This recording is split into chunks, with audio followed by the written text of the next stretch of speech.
all you literary legends and luminaries. I'm Julie and welcome to Booksmart. Today's book is another memoir. I seem to be reading a lot of those lately. And it's called How to Make Herself Agreeable to Everyone by Cameron Russell. This book had potential, but it didn't quite come together for me. Cameron Russell is a model, and she tells us how much she hates being introduced as such. Her memoir takes us through the pitfalls and problems of modeling, including sexual harassment and rape, as well as the capitalistic nature of fashion. She also tells us, quite frequently, how much money she makes, which starts to become a little problematic for me as the book continues. This is, I think, anyway, the first memoir I've read written by a model. I might have read some that were models, but then became actors or singers or something else. I don't have too much interest in the modeling world and only limited interest in the fashion world, but it was Russell's title that really got my attention. How to Make Herself Agreeable to Everyone. That could have been my nickname growing up. Don't be a bother, don't cause conflict, stay out of the way. And when I did speak up and share my concerns, I was accused of always complaining. Go figure. So I was really interested in Russell's experience with this sort of compliance that women seem to be more prone to, and that you really can't win no matter what you do. This is one of the reasons Russell's memoir fell a little short for me. She gets too sidetracked at times and doesn't always connect her experiences to this agreeability theme. So first off, and this kind of set the tone for the book, I didn't understand her use of you. Russell writes using second person point of view, but you is not her reader. First it's her mom, and then it switches to a photographer and then an agent. It's very confusing because I don't know why Russell made this narrative choice. And it sort of goes in and out as the story progresses, which makes it even more confusing. It just didn't work for me. Anyway, Russell is discovered, if you will, at 16. I say it that way because her mom was friends with agency people, and you know how that goes. And here's where I get very confused. So child actors have strict rules of how long they can work, and the set has to have teachers, etc. I'm more than just shocked that there appears to be no child labor laws or guidelines when it comes to modeling, at least when she started. Russell doesn't explain it well, only that she's essentially groped and questionable pictures are taken of her when she's only 16. They even ask her mom to leave the room. There's no parental approval of photographs or anything like that. It's just very confusing. Schools have to get parental approval for the books students read, but underage models can be posed seductively and no parental controls are required. I don't know. Russell is what I would consider a very naive 16-year-old. I had like zero street smarts even now, really, but at 16 I knew enough. Russell appears to not understand sexy photos or sexual innuendos, which makes it even more baffling that her mother doesn't monitor what is happening during these photo shoots and the end photos from them. I don't know if my confusion is because of Russell's writing style or if Russell just fails to develop certain aspects enough. Russell isn't blaming her mother, but she is writing how much she didn't understand in those early days of modeling and how her mother didn't always protect her. But she refers to her and her mom as co-conspirators with all the money she can make. It's kind of unsettling and it's confusing, and I didn't really understand this. But in these early pages, you see the struggle Russell has. She's trying to please everyone. Her mom, her agency, the photographer, the stylist, and she herself gets completely lost within all of it. She writes an interesting reflection during these early modeling days, and I can't help but think, is this her adult eye looking back, or did she truly think this at that age in that moment? So here's what she writes about modeling, and I quote, "I imagine it's the same as finding oil in the backyard. To think, maybe I'm going to be a millionaire, but also I really shouldn't be selling this." Russell paints a rather bleak picture of modeling, minus the money she brags about. The experience is one of an object, that she is merely an object for whatever purpose the client and or photographer needs. So let me read you this paragraph,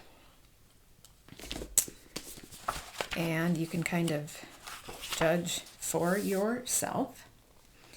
"At the end of the day, Finn puts all the photos up together on the monitor and flips through them. I think it's not about getting a shot right because the ones from yesterday look good. It's about being the right girl, the girl they want. It's about letting them be in charge, letting them think they made you."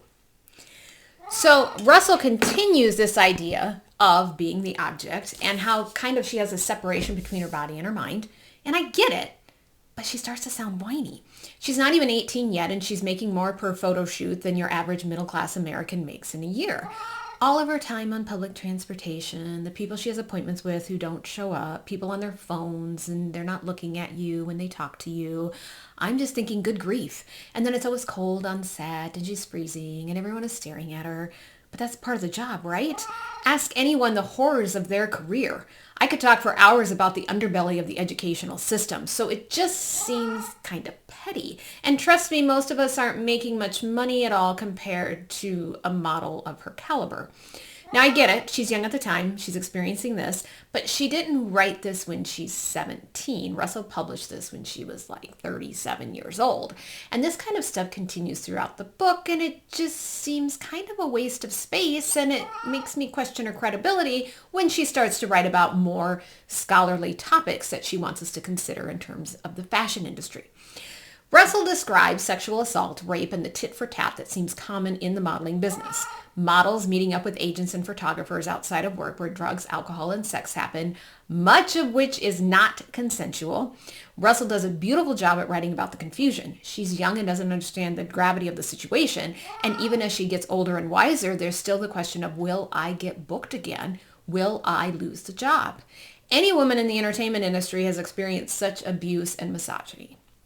I'm still just shocked that there was nothing in place for those underaged models. I can't grasp that. Unfortunately, I'm not the least bit surprised. All of what she describes happens to 18 and older models. But with all the stuff that has happened recently, aren't there currently checks in place? Once again, Russell isn't clear with such information. Russell covers all the hot topics right now, which makes me wonder, did she really think about those things back in 2005, or is she only reflecting on them now because of the current trends in society? Would she have written so much about white privilege in 2005? I don't know. I wish she would have stayed more focused on her personal experiences instead of focusing on trending topics. She writes about picking at her face and other physical insecurities, but she doesn't develop these enough, in my opinion. She just kind of throws them into the story. Russell despises the reputation of models, how they're vacuous objects that are only good for one thing, their appearance. She writes a profound question in regards to the completed photographs, and it's an interesting one. Here it is. How can pressing a shutter require more skill than the continuous performance one must create if they do not control the timing of the release? Good question. And that's why I stuck with the book. Russell has some great nuggets of wisdom and thought-provoking ideas throughout her memoir, but they get buried within all the confusing point of view and underdevelopment of issues and some of the more petty things like being cold at work. Here's another one. Another good thing, when she's talking about ageism and bringing up other models and the criticism they receive as they get older. With these critiques and reviews, like in articles and magazines or whatever, Russell summarizes what these reviewers are thinking, and this is what they're thinking. If she is no longer a beautiful woman in front of the camera, then what is she possibly doing there? That's an excellent question. As Russell brings up all the hot button issues, she rationalizes to her reader that her face and her body make up her brand, that she is what she's selling. She also argues that the more submissive, agreeable she is, the better her chances of success. And modeling is how Russell makes her money. I get it, and I'm all on board with it at the beginning of the book. She's a newbie, she's making good money, keep doing it. What my complaint is as Russell grows, as she's created a name for herself, a platform outside of modeling, she continues to model even though she gripes about every aspect of the industry.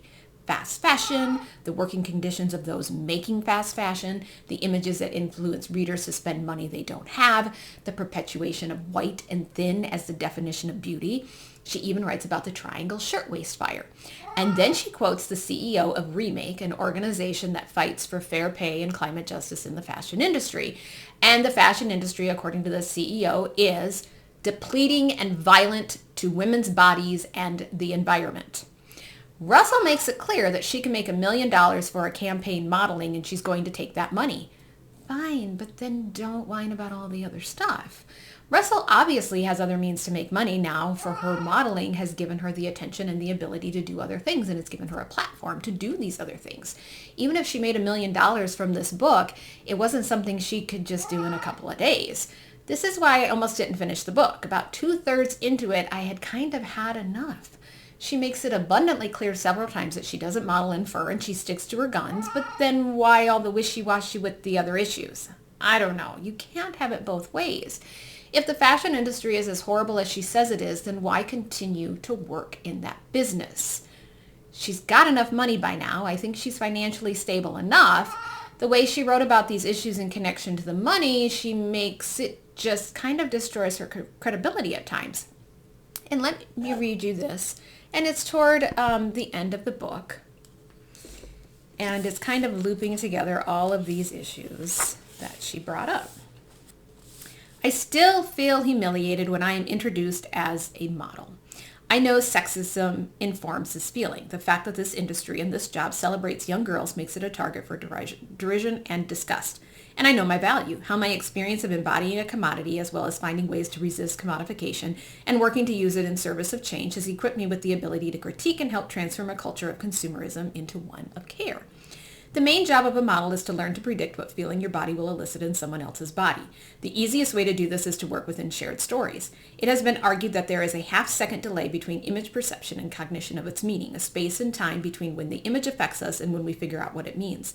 To make photos is to dwell in the half-second before cognition, to know that we feel before we think. The shared story of the fashion industry is that behind the curtain there are vulnerable women and powerful men, extractive business practiced by greedy corporations, and girls who know how to argue we're empowered by objectification. How do we change a story that is widely accepted? See what I mean? In that passage, she's wanting to change the narrative, but at the same time, you're still really talking about money. I don't know. I kind of feel if the money is worth it and enough, then we can be agreeable to anything. And I don't think that was the message she really intended to give. So if you're into modeling, you need to read How to Make Herself Agreeable to Everyone. If you're into fashion, you need to read How to Make Herself Agreeable to Everyone.